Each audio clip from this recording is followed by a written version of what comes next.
It should have been light enough by now to turn off the headlights, but the clouds and the rain had taken command of the situation. It wasn't a heavy rain, more of a dark drizzle, but enough to keep the wiper going. The rain didn't bother me because I would go fishing in any weather as long as the water wasn't frozen. It was a habit that I had adopted 6 years ago after my 2 kids left for college. My married life took a turn for the worse at that time. For years I had anticipated the children leaving so that Marcy and I could spend a little quality time together, if you get my drift. Marcy went the other way. After the kids were gone, she found new interests and new friends that didn't include me. Of course, being the trusting fool that I was, I initially never imagined that it was anything more than that. Luckily, I found out before it was too late. "Danny? Danny? Wake up, we are almost there." Danny Green, my passenger and fishing companion for the day, let out a loud groan as he raised his head from the side of the truck window. After a few more grunts and groans, he reached for the thermos on the dashboard. "You are crazy, Terry. I have no idea why I let you talk me into this.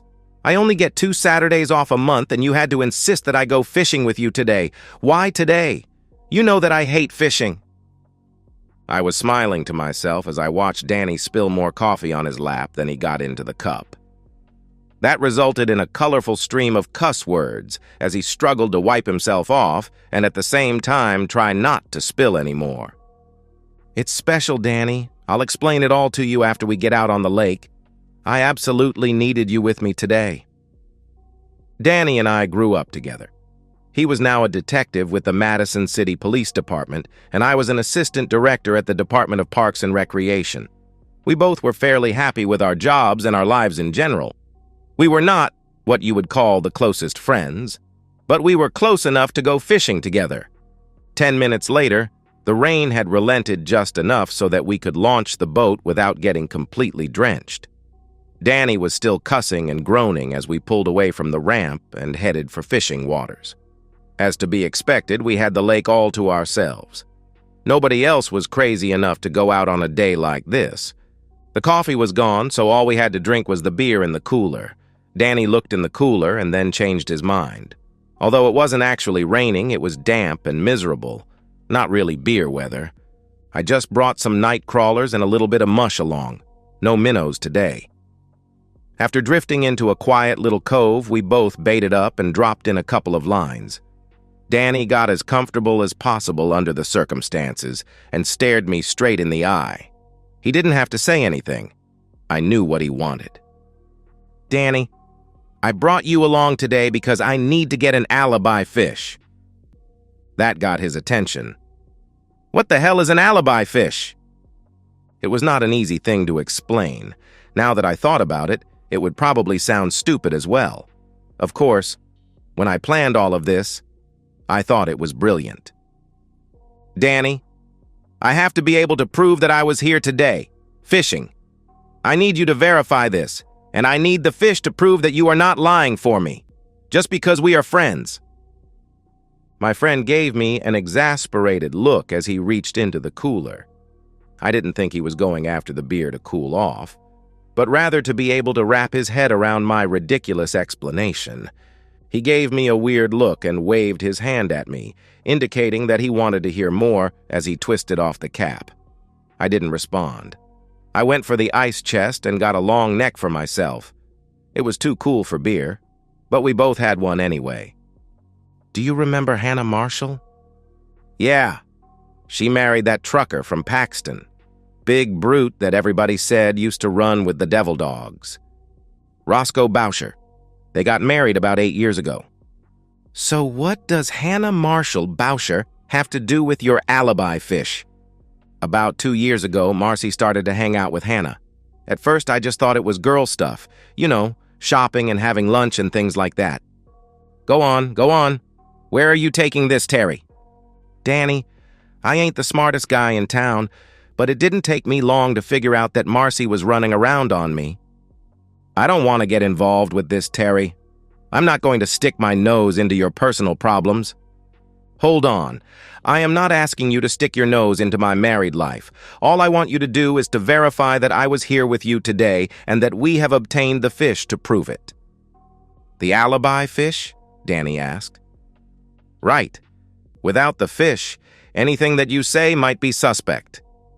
Danny finished his beer, but didn't go for another one. "Damn it, Terry. I think you are watching too many detective shows on TV. That is the most ridiculous thing I have ever heard of. If I say that we were together fishing this morning, that should be the end of it." "I would feel better if we had the fish," I stated.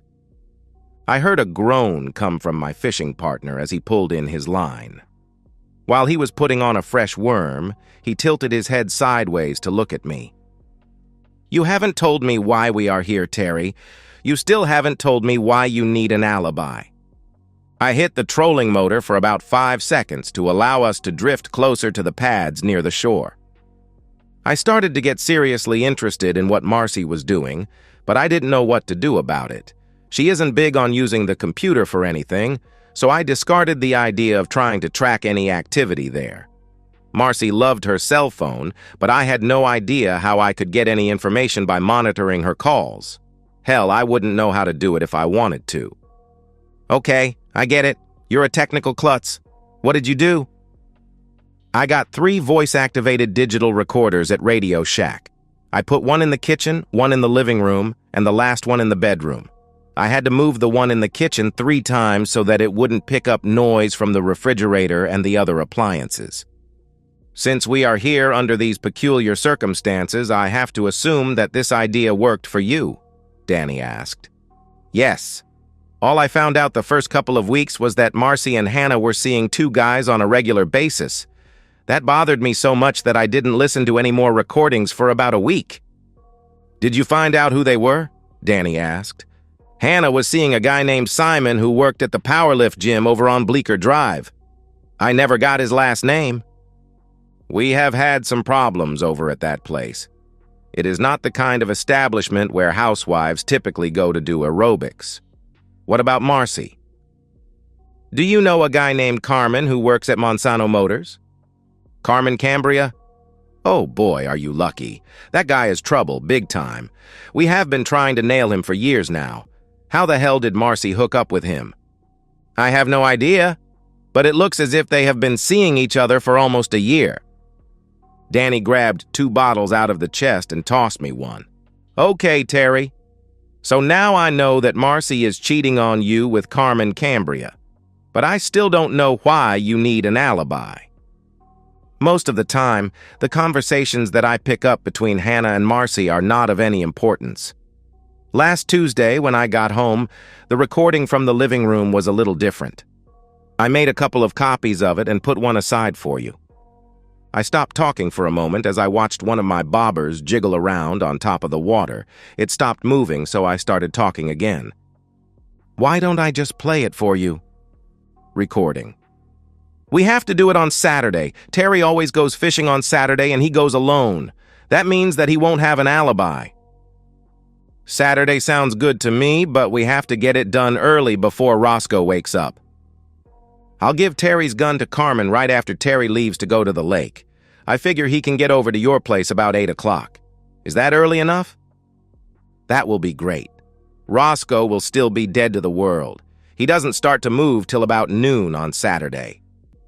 Carmen said he would shoot him once in the head and once in the heart, just like they do in the movies. He will wipe off his prints and then leave the gun by the body. You can call 911 and report an intruder. By the time the cops get there, Carmen will be back over here." "Are you sure they will be able to trace the gun back to Terry?"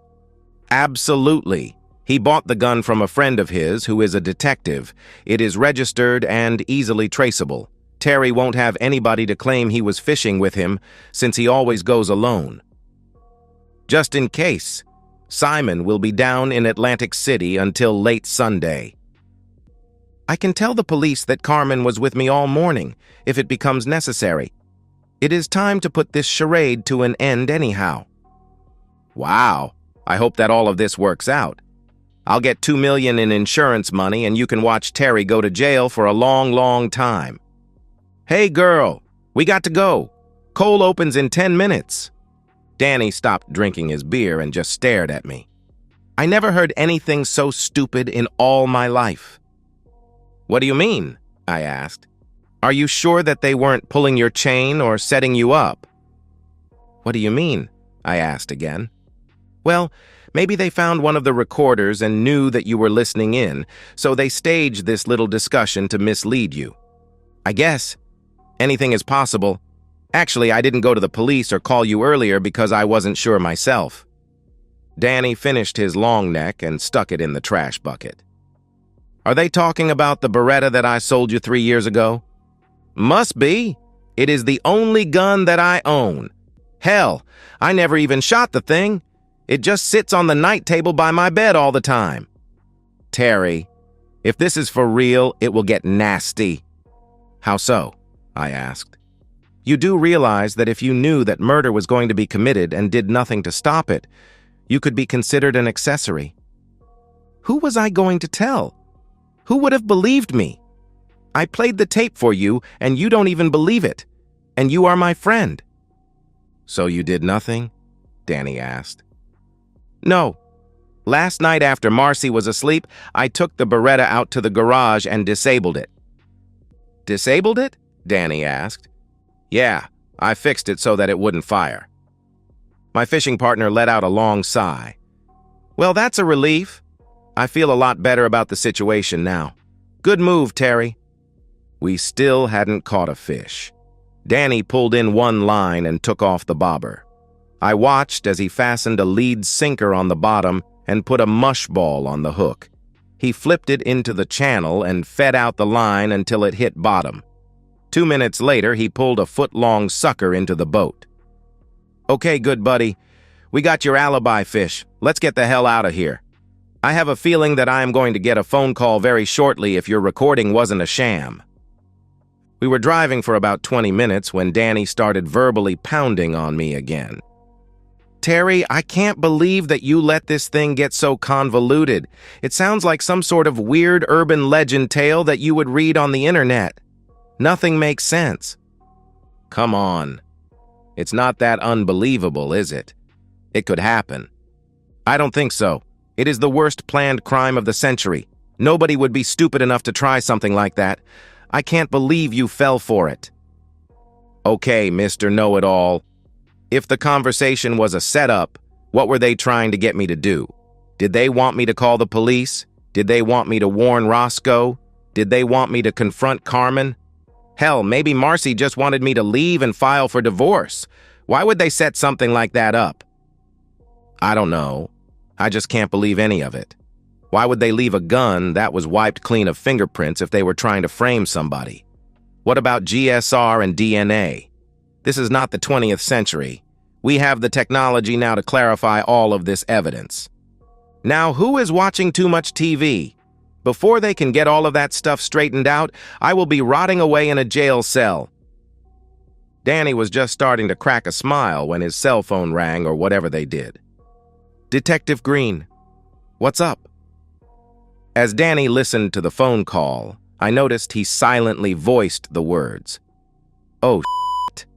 Okay, give me the exact address, but it will probably take me 10 minutes or so to get there.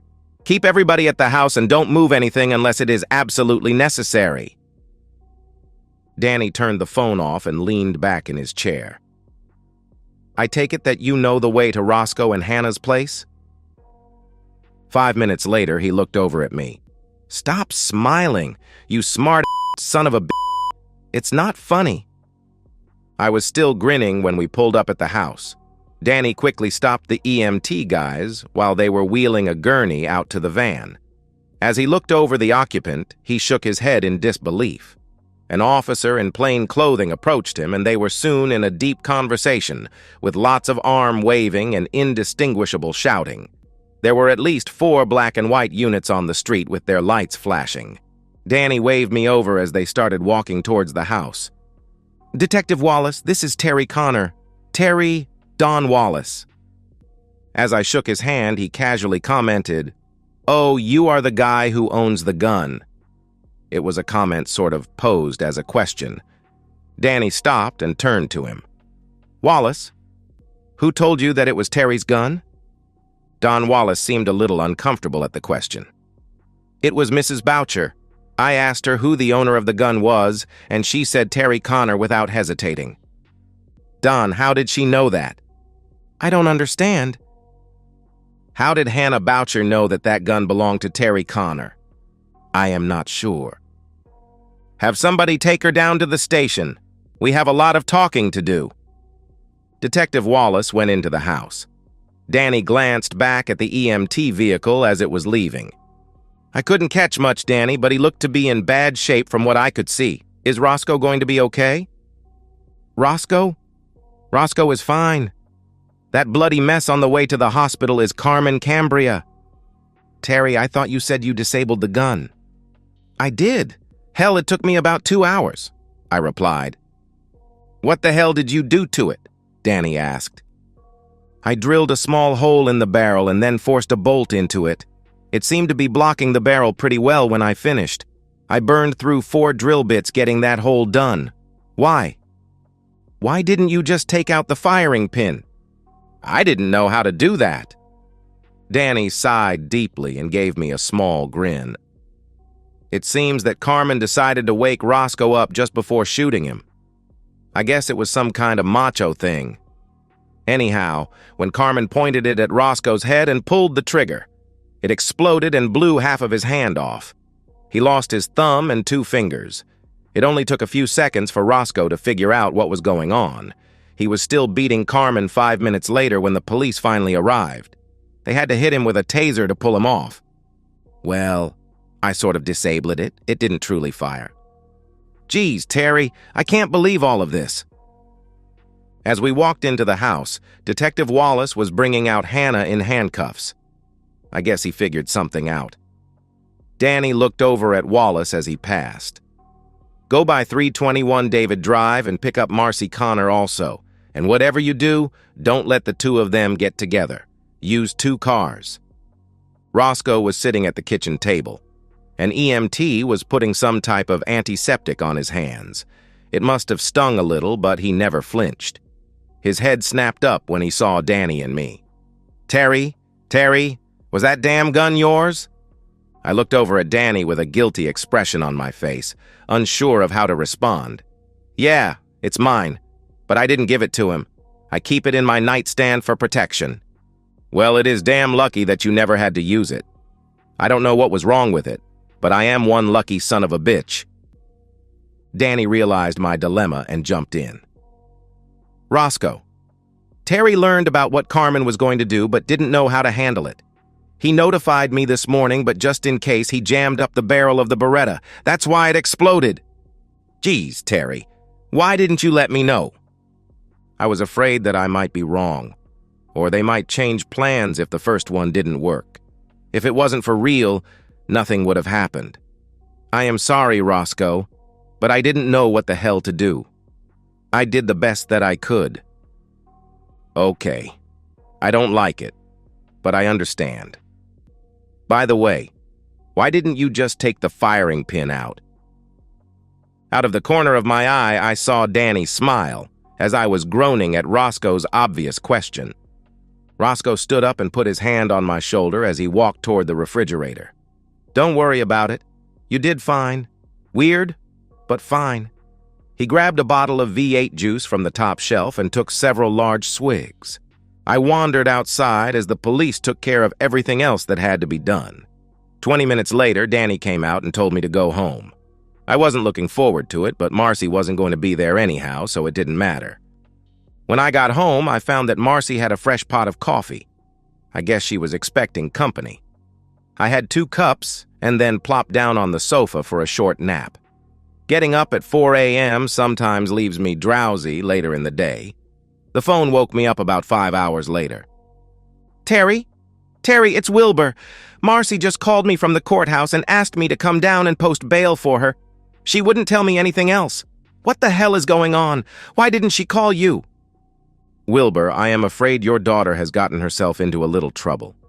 She wouldn't call me, in fact. She probably doesn't even want to talk to me.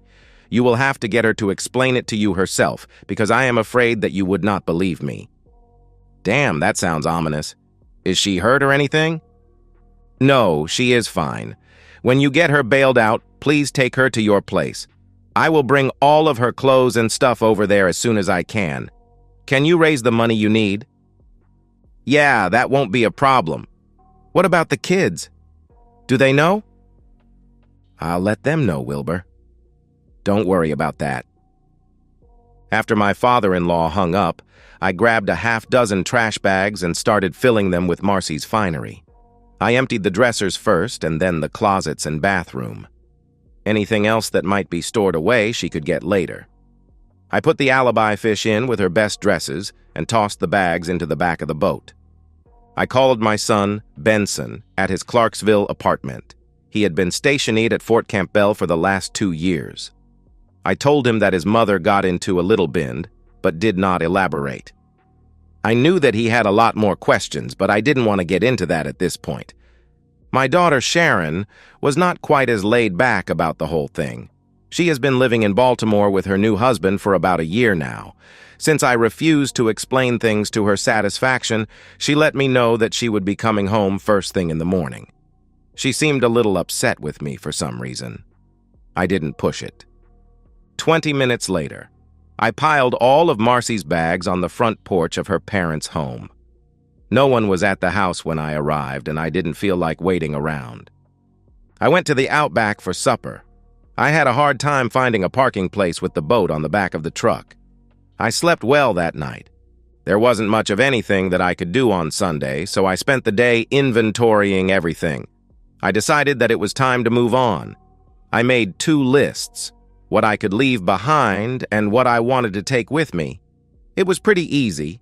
I decided to take all of the money that I could lay my hands on and walk away from everything else. I didn't need the house, and since my needs were simple, I could get some type of job almost anywhere. I didn't see any reason to go for a divorce at this point. I just about had everything finalized when Sharon showed up. My daughter was unusually silent as we walked into the kitchen. She got comfortable as I made a fresh batch of coffee. The perk started, and I sat down. I am sorry about all of this, Dad. You don't have anything to feel sorry about. The first 5 minutes that I was talking to Mom, she was screaming that you tried to kill some guy named Carmen, who I had never heard of. I figured out later that he was her boyfriend. I had no idea that she was cheating on you. For over a year now, I replied.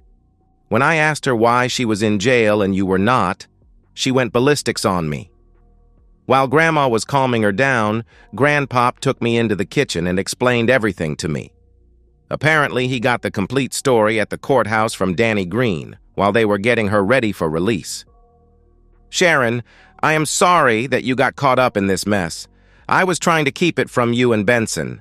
This is all stuff that you don't need to know.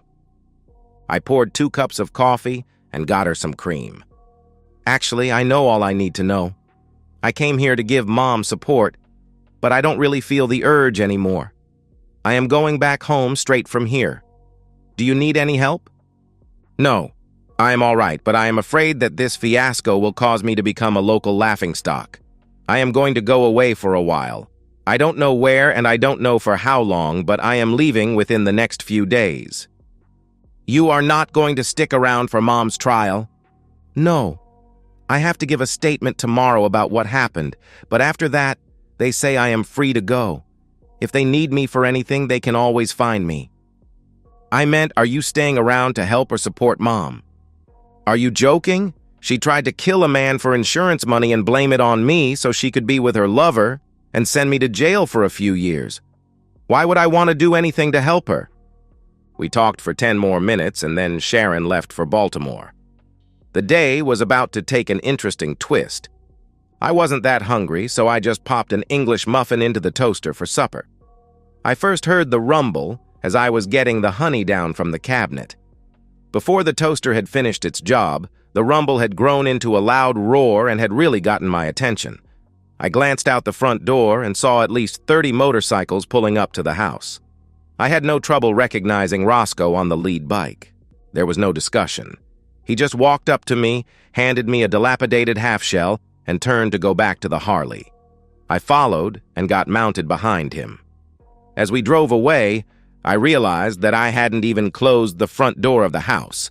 I was snickering because I realized that I didn't give a damn. At first, it was exhilarating, but after an hour, I had had enough. It wasn't hard to figure out that we were headed to Atlantic City, and I had a pretty good idea why.